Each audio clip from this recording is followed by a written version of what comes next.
Block nozzles are the stuff of 3D printing nightmares, so we're going to give you 3 signs that you're about to get one.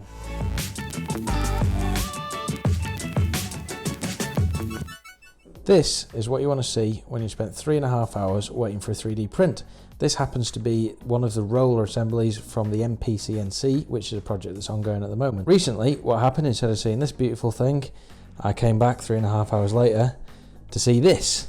And as you can see, it's nearly there, which is even more frustrating than just having the first third done. So you can see here that the print was going absolutely fine right up until this point, and then we started to get some stringing and then mysteriously stopped, and it turned out to be a block nozzle. So what I want to look at in this video is how we can prevent ever getting to this stage. So that I think there's 3 things that you need to look out for, and the first is a bit of a death knell that you need to listen out for.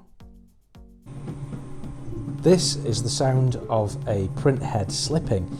Now inside a print head is a little hob bolt or some kind of gear which grips the filament and drags it through.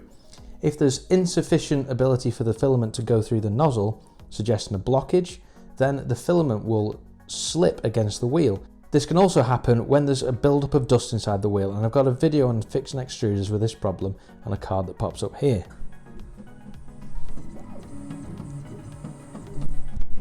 So if you hear this noise, you need to make sure that you do some preventative maintenance before the problem gets too bad and you end up with a failed print. This next problem is a little bit more subtle, and it's something you need to look out for over a period of time. So here we have 3 identical parts, but there's something sinister going on. The first, if we look at it, is a perfect print, and we've got lovely layer lines with good infill. Now moving along,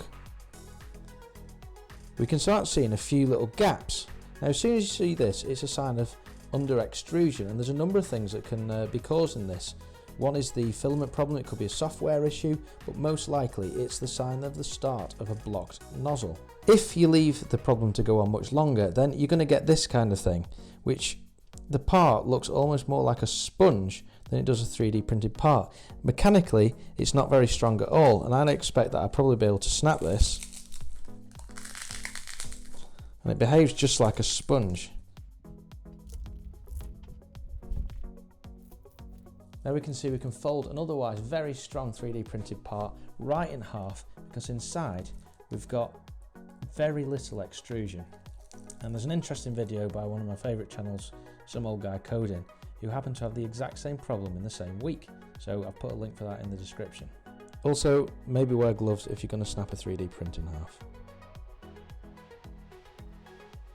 The third sign that this is going to happen comes from a lack of maintenance.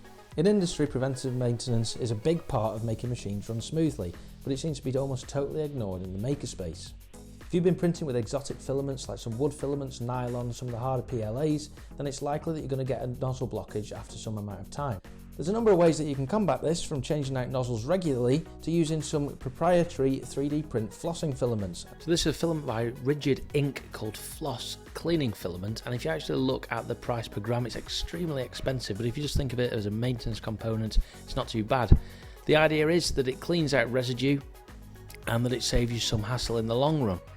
Incidentally, if you're interested, there's a really good cheat sheet from Rigid.Ink, and that gives you a number of faults, not just block nozzles, but all kinds of other things you need to consider. So do have a look at that on their website. There's an interesting blog post that they posted to the website, and I'm not affiliated with this company. If Rigid.Ink, if you're watching it, then do feel free to send me some filament. But this is definitely something I'm going to get hold of, and I'm going to give this material a try. Before you go anywhere, I'd love for you to check out Paul Pedersen. He's our channel of the day. He's a guy that's creating MPCNC, camera, gimbal projects, all kinds of good stuff. So do have a look at his channel. Thanks for watching. Hopefully that's proved some use to you, and if I have missed anything, then do let me know in the comments what kind of things you look out for when you're looking for a block nozzle. And until then, like, subscribe, and see you later.